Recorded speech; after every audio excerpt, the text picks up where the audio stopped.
Hello Games space exploration experience No Man's Sky has been through quite a lot since GGSP reviewed it back in 2016.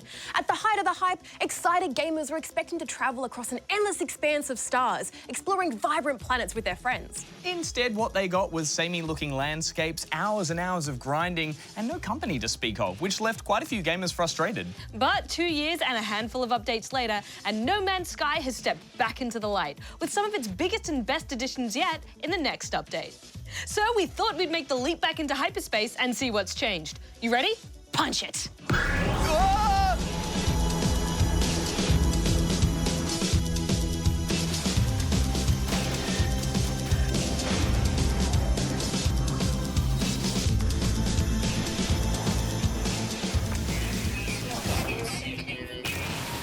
A quick recap if this is your first time playing No Man's Sky. You find yourself in the shoes of a lone traveller, stranded on a strange planet alongside a damaged ship. To repair your vessel, you have to learn how to craft tools and harvest resources from the environment, which is a slow process. A very slow process. But without having your handheld, you aren't totally left to your own devices, as you can check in with your mission log to see what needs doing if you get lost. Once your ship is repaired and ready to launch, that's when your journey really begins. Despite having spent a good chunk of time with the first version of No Man's Sky, breaking through that cloud line and entering the vastness of space is always a moment that makes me catch my breath. And thanks to the graphical update, it now looks better than ever. Oh, it does, doesn't it? The planets themselves have such detail to them now, with more unique plant life and native animals, all of which you can scan and rename with creative, intelligent, scientific... Gary? What? It looks like a Gary. The base building that was introduced in the Foundation update has also been expanded upon, so now you can build bases on as many planets as you want, wherever you want. This wasn't something I utilised a lot past my first star system. Personally, I had a lot of fun zipping around from star to star, rather than setting down roots. My character was your classic rugged nomad, cruising the cosmos, never staying in one place for too long. Just me and my mining laser against the world. Well, I actually thought the base building was one of the best new additions. You can build some much-needed extra storage, make farms for easy resource gathering and quick money, and even get space buggies. So cool. Ah, hello. Hi, Daddy! As I was saying, Hello Games, the developer, also added in giant space freighters you can own in a previous update, which used to be super expensive and hard to get. But now you get one for free early on, and it acts as your mobile base amongst the stars. And you can now employ a massive fleet of frigates to send out on missions to help generate a bit of easy money. Cha-ching. There is a lot of grinding to do here, so it's great to see they've tried to add ways to automate and minimise all that busy work you have to do. Because who wants to be mining space rocks forever? Very true, Jim. And that's one of the things I always loved about No Man's Sky. How you choose to navigate this universe is up to you. Are you a humble explorer searching for answers? A pirate out to make it big? Or simply a tourist out to see the sights? I think that bringing in the option of not only a third-person perspective, but that ability to customise your character plays a big part in it too. For the first time in 2 years, we can now see our little spacefaring adventurer, and that to me really increased the scope of the world around me. It's also just really fun to make the weirdest looking thing you can think of. Behold. There's been loads of other tweaks and changes too.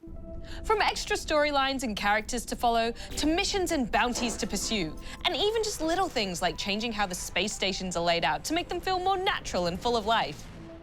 All these changes have hugely helped to flesh out the experience, which felt very thin when the game first came out. One of my favourite additions is how the animals are more reactive. It's so cute how once you feed one, all the other animals around you start coming up to you like, hey, you got a little something for me too, huh? And they get the little adorable smiley face, and then, best of all, they poop out some resources. Thanks, little fella. But the biggest and most anticipated addition has to be, drumroll please, multiplayer. Hey! Hello! Hello! Ah, crashing!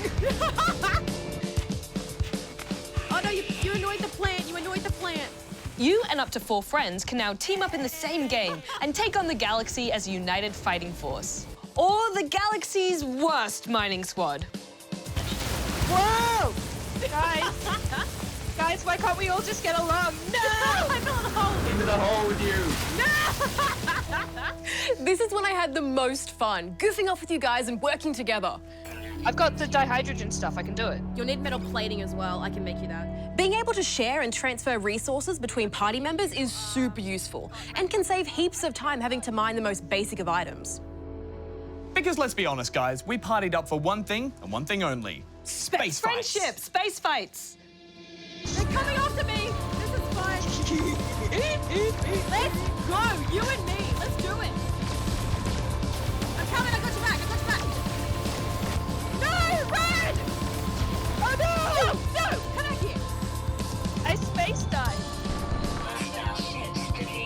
Ah, yes, the universe was not ready for the Spawn Point Space Squad.